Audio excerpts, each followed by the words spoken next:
magical.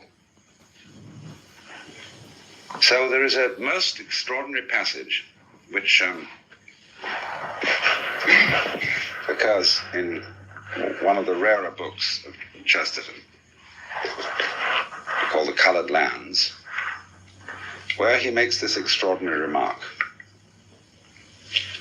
It is one thing to describe an interview with a gorgon or a griffin, a creature who does not exist. It is another thing to discover that the rhinoceros does exist, and then take pleasure in the fact that he looks as if he doesn't. And this is the key to this man's wisdom, that he could see all kinds of everyday things and events as if they were completely improbable and magical. And that he could describe the world as an extremely improbable object. This great globe of rock floating in space around a vast fire, covered with green hair that ordinary people call grass, and containing all the extraordinarily odd objects on it. And when he thought about this, he realized two things that are not ordinarily realized by religious people. And the two things are this. He realized that the world created by God is a form of nonsense. And that one of the most important features of the divine mind is humor. In one of his essays, he says, so often when I have written the word cosmic, the printer makes a misprint and prints it comic. But he said there's a certain unconscious wisdom in that. The cosmic is the comic.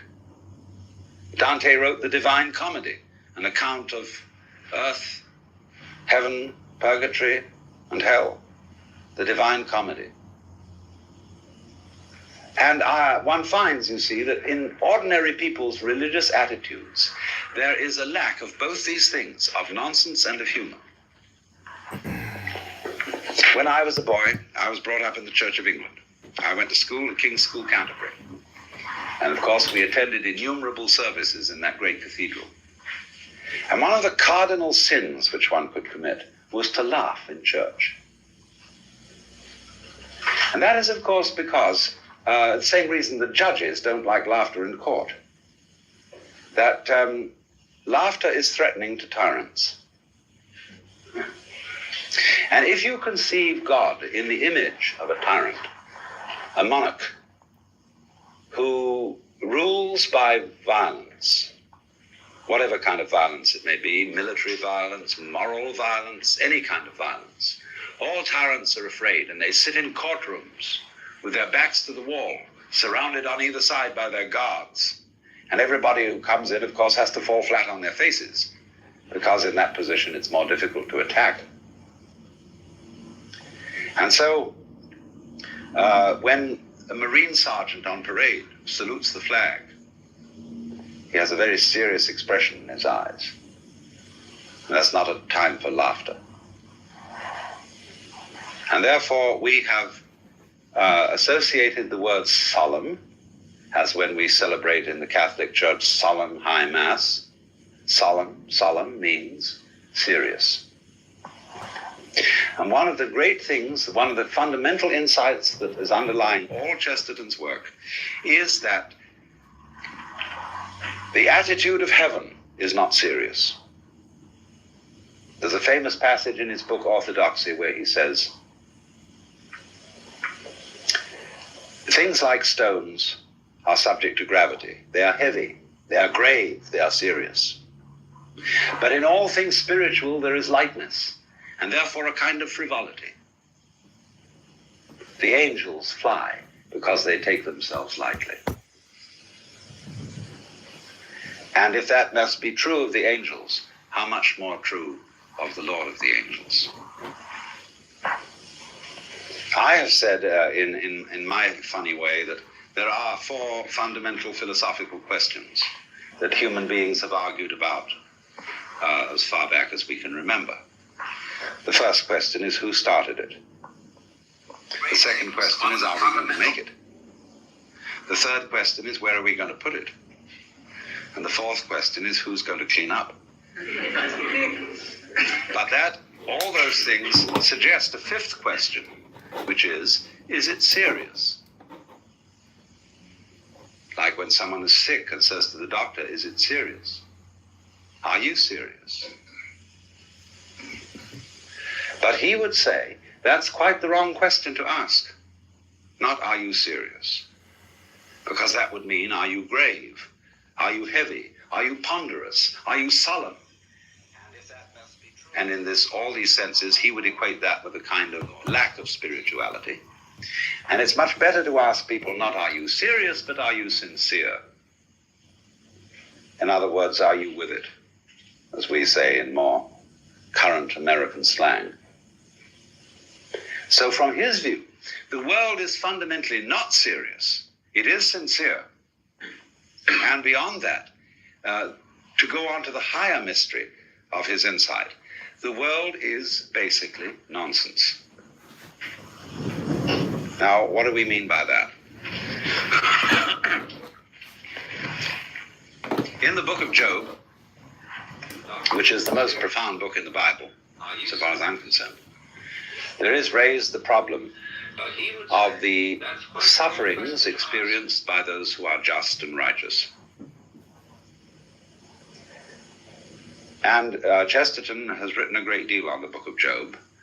And without quoting him directly, I'm going to summarize what I've learned from him about this book, because this is really very important about this whole theme.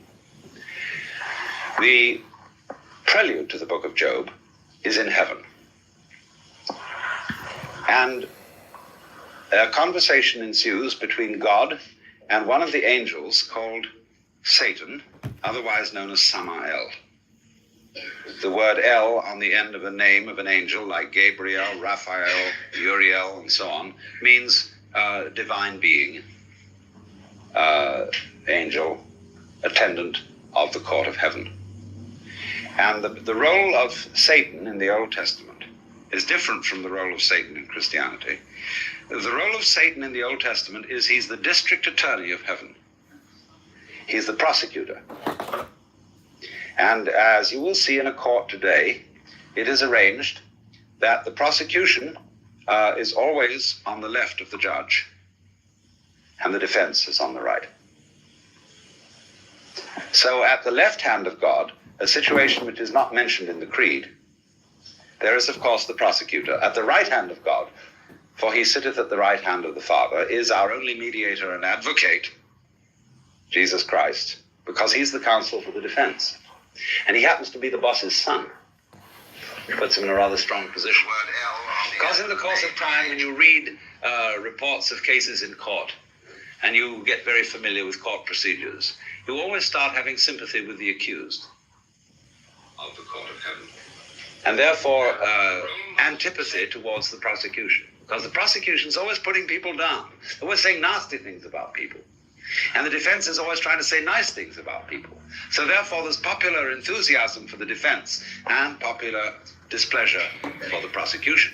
And it was for this reason that the particular angel called Samael, or Satan, was in due course of time turned into the devil, the enemy of all things. Hey, Dr. Sasha, how's it going, buddy? It's good.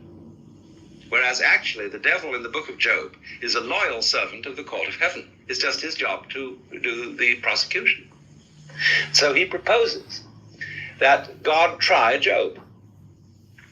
Said, you think you've got a virtuous follower in Job, but he's only virtuous so long as he's prosperous. You see what happens when you visit him with suffering, and then see if he's loyal to you. So God does exactly that.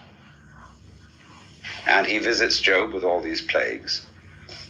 And then the three friends of Job sit around, and they try to rationalize why all this is happening. They say, in effect, you must have committed some sort of secret sin. Otherwise, you wouldn't be suffering. This is the reasoning of the book of Deuteronomy. that if you obey the law of God, you will prosper. And the Hebrews were eternally puzzled as to why this didn't work out. So the book of Job highlights this question. And all the advisors of Job, the three men who have this discussion with him while he's covered with sores and sitting around in some wretched pad with all his property lost and his family in trouble and so on. And he cannot see any sense in their arguments. And finally, God appears at the end, the 28th chapter. And he comes in a whirlwind. And he refutes the advice of all these three friends. Who is this, he says, that darkeneth counsel with words without knowledge? Now stand you up like a man and answer like a man. Were you there when I laid the foundations of the earth? When the morning stars sang together and all the sons of God shouted for joy? And then he goes on to ask Job a series of questions, which include such questions as, why do I send rain on the desert where no man is? Why can you catch the Leviathan with a hook? Can you bind the influences of the Pleiades and make them work for you? Or can you loosen the astrological influences of this constellation of Orion? Can you do all this? And what is it all about? So a series of questions are delivered to Job, none of which have any answer. And the effect of these questions on Job is to solve his problem. And ordinary interpreters of the book of Job always say that this isn't really the answer. They say the book of Job raises the question and doesn't answer the question. It does answer the question. It answers the question by asking questions, all of which seem to reflect that in some curious way, the universe doesn't make sense. Why do you send rain on the desert where no man is? Now, what about that? See, our trouble is that where we really get into difficulty in life is that we expect everything to make sense. And then we get disappointed. We expect, for example, that time is going to solve our problems. That there's going to come a day in the future when we will be finally satisfied. And so things make sense, we say of something. It is sensible, it is satisfactory, it is good, because we feel it has a future. It's going to get somewhere, and we're going to arrive. Our whole education is programmed with the idea that there is a good time coming when we are going to arrive. We're going to be there. When you're a child, you see, you're not here yet. You're treated as a merely probationary human being. And they get you involved in the system where you go up step by step through the various grades. When you get out of college, you go up step by step through the various grades of business or your profession or whatever it is, always with the thought that the thing is ahead of you. See? It's going to make sense. And perhaps the universe doesn't work that way at all. Maybe instead of that, this world is like music, where the goal of music is certainly not in the future. You don't play a symphony in order to reach the end of the symphony, because then the best orchestra would be the one that played the fastest. You don't dance in order to arrive at a particular place on the floor. And so Chesterton's view of the world is an essentially musical view, a dancing view of the world, in which the object of the creation is not some far-off divine event, which is the goal, but the object of the creation is the kind of musicality of it, the very nonsense of it, as it unfolds. And so,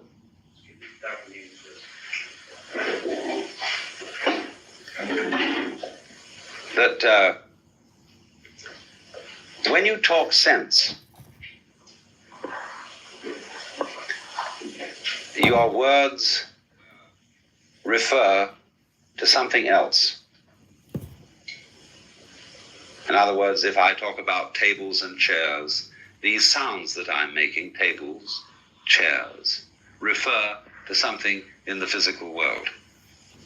The sound table is not the table, but it refers to this. But then when we ask, what does the world mean? What does the table mean? The noise table means this. Now, does this have a meaning? What is the meaning of life? If we ask the question, what is the meaning of life? We are treating life as if it were a set of words, a set of symbols. But it isn't. The real great insight is that these things don't have any meaning. Now, in ordinary way of talking in the West, we would say that's terrible. Something that has no meaning is awful. A meaningless life, you see, that we say about the most dreadful kind of life. But Chesterton is trying to say that the meaningless universe, the nonsense universe, is just great. Just because it doesn't mean anything. It is because God himself is dancing, is playing. He has a poem of God as a child. And he's playing with a windmill. And the fans of the windmill are the four great winds of heaven, and the balls with which he's playing are the sun and moon. And the whole idea, therefore, then, is that existence itself is a magical play, and is therefore nonsense. In the sense, the special sense of nonsense, that it is something going on which does not refer to anything except itself. When we say nonsense, we are saying it for the delight of the words, and not for anything that they mean. 'Twas brillig, and the slithy toves did gyre and gimble in the wave. All mimsy were the borogroves, and the mumraths outgrabe. Or better, from Edward Lear, who said of himself, he really drew the portrait of Chesterton. His body is perfectly spherical. He weareth a runcible hat. And so there was an old man of Spithead who opened the window and said, Fill jumble, fill rumble, come tumble, that doubtful old man of Spithead.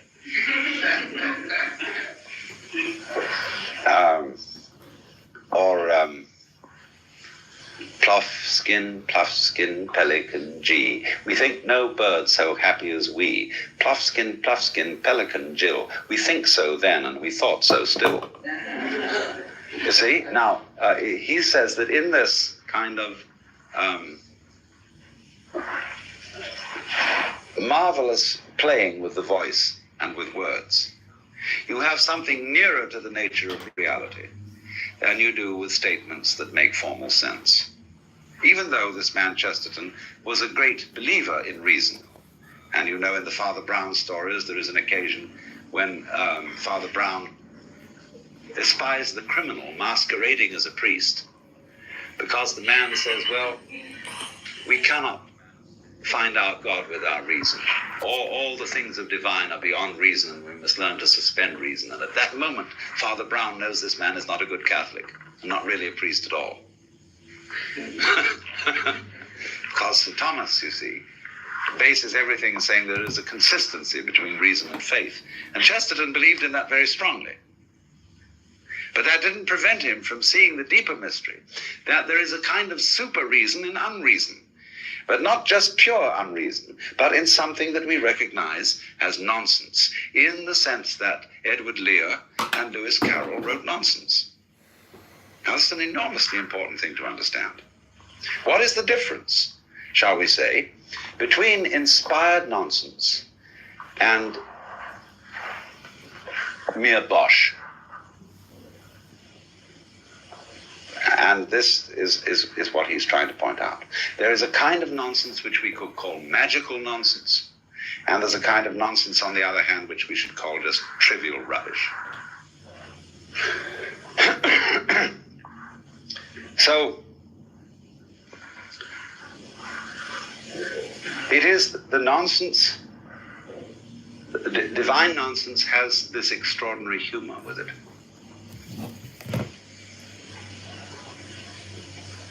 Which he tries to evoke in saying that it is a great thing to look at a rhinoceros or a hippopotamus, creatures who do exist, and look as if they don't. A poem in which he brings this out is called The Fish. Dark the sea was, but I saw him, one great head with goggle eyes, like a diabolic cherub, flying in those fallen skies. I have heard the horse deniers. I have known the wordy wars. I have seen a man by shouting seek to orphan all the stars.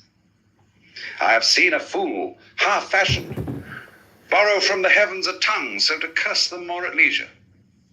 And I trod him not as dung, for I saw that finny goblin hidden in the abyss untrod, and I knew there can be laughter on the secret face of God. Blow the trumpets, crown the sages, bring the age by reason fed. He that sitteth in the heavens, he shall laugh, the prophet said. So he sees in a goldfish, you know those kind of Disney goldfishes which have all sorts of tails and fins and complications with their big goggle eyes. What on earth are they doing? You ever thought about that? You know, what is this going on? I mean, does it have a purpose? Goldfish, you know, they eat and they absorb things in and make more goldfish. And they go on making goldfish and more goldfish, and we don't even eat them. Maybe something does that we finally eat. But fundamentally, what's the point of a goldfish? A goldfish is a solemn thing which keeps on going round, you know? And it keeps on going round and round and round and round and round. It lives beneath the water but is very seldom drowned, which is because it keeps on going round and round and round.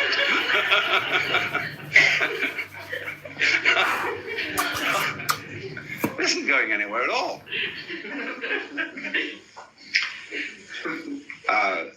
It's just going as children like to go. Or Phil Jumble, Phil Jumble, Phil Rumble, come tumble, that artful old man of Spithead. That's what's happening. And so in very profound theological ideas, it is said, you see, that when we finally go to heaven and we join the choirs of the angels, what are the choirs of angels doing? Well, they're sitting around in heaven, or actually dancing, singing Alleluia, Alleluia, Alleluia. You know? When you sing on Easter, Jesus Christ is risen today, Alleluia. What is this Alleluia? Well, I must assure you it doesn't mean anything. It is a sound of delight, but of no other meaning. It is an expression like, whoopee! When somebody is riding a surfboard and they're going down that thing, it's just like that, you see. Well, what's the point of that? The point of it is itself. It has no point beyond itself. It's there. It's arrived. It's in a complete present. It is here and now. And that's what it's all about. We say to swing it. Get with it. And that is, of course, what all those angels are doing. The beatific vision. That means the word beatus in Latin. We translate it blessed, but that's a rather pious word. It really means happy, joyous, beatus. And so all those angels, as Dante describes it in the Paradiso, when he first hears the song of the angels, he says, it sounded as if it were the laughter of the universe. And what, no laughter in church? Well, we are supposed to be a small replica of the beatific vision and of the angels gathered round heaven, represented by the altar.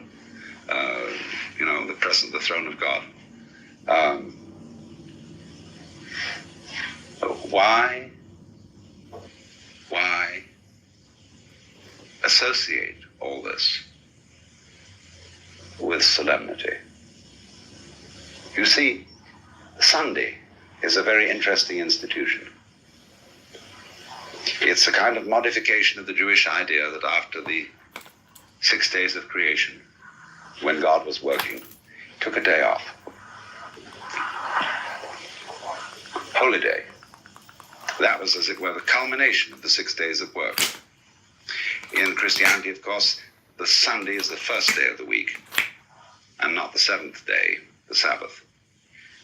But the same idea is involved, that once in every 6 pulses, there is a 7th pulse, which is a little space of time to take off.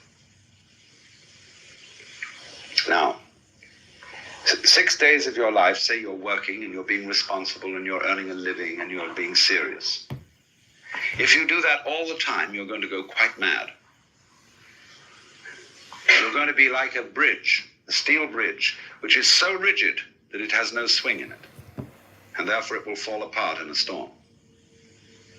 For in order to be sane, every human being must allow himself a little time in life to be insane, to let go, to stop trying to control everything, to stop trying to be God, and just go in whatever way you want, see? So when you go to church on Sunday, that's what you're supposed to do. You're supposed to take off from all this thing of laying it on. But what we've made the mistake of when we go to church on Sunday, present company accepted, but most preachers lay it on. So they say, this is what you ought to do. That's what you ought to do. You haven't been conducting this right, and so on and so on. And nobody gets a vacation. Nobody gets a holy day, holiday, a Sabbath, time off. So when you go, the whole idea of church is that this is the place where we can get back to the fundamental sanity of nonsense and sing Alleluia with the angels around the center of the universe, which is actually manifesting these stars, these galaxies. For what? It's a firework display. It's a celebration. You say, today there will be at 11 o'clock on Sunday or whatever other time it is, a celebration of the Holy Communion. Do you celebrate? Or do you comport yourselves as if you were attending a funeral? I used to be a chaplain in a university, and I used to say, there will be a celebration of the Holy Communion at such and such a time on Sunday. And incidentally, if you come here out of a sense of duty, we don't want you. Better be lying in bed or going swimming or something. Because what this is we are going to have celestial whoopee. And we're going to enjoy it. That's what you're supposed to do. Instead of coming in and saying, you're going to go to this thing and you're going to feel how awful you are, how unbeautiful you've been, how absolutely terrible you've been. And however can you expect to be anything more than terrible if you don't really enjoy your religion? That's what's going to give you the strength and the power to be something other than terrible. But if you just go in and make your religion an occasion of saying, oh, we've been terrible and we're awful sick and we need help, and here's the Holy Communion, which is your medicine, and I hope it tastes nasty, that's awful. It doesn't get to the center of the thing, you see, which is. Chesterton put it in another poem where he said, it's called The Song of the Children. And it says of Jesus that he taught to the adults, he taught them laws and watchwords to preach and struggle and pray. But he taught us, deep in the hayfield, the games that the angels play. Had he stayed here forever, their world would be wise as ours, and kings be cutting capers and priests be picking flowers. Because that's the sense of the thing, fundamentally. Everything that's going on is a sort of jazz. And everything in the world, the flowers, the trees, the mountains, all going,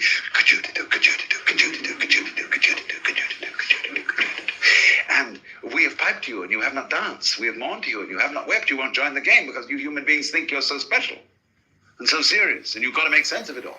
There isn't any sense to it. Just join in, come on. Make ba-doo-dee-da, ba-doo-dee-da, ba-doo-dee-da with the whole thing, and find you be singing hallelujah with the angels. Today's talk and other talks in this part of the series are from the early radio talks, and that 12-part series can be found in its entirety through the Alan Watts site. Go to alanwatts.org and look for audio recordings, and you'll see it among the seminars, classic radio recordings. And thank you once again for joining us.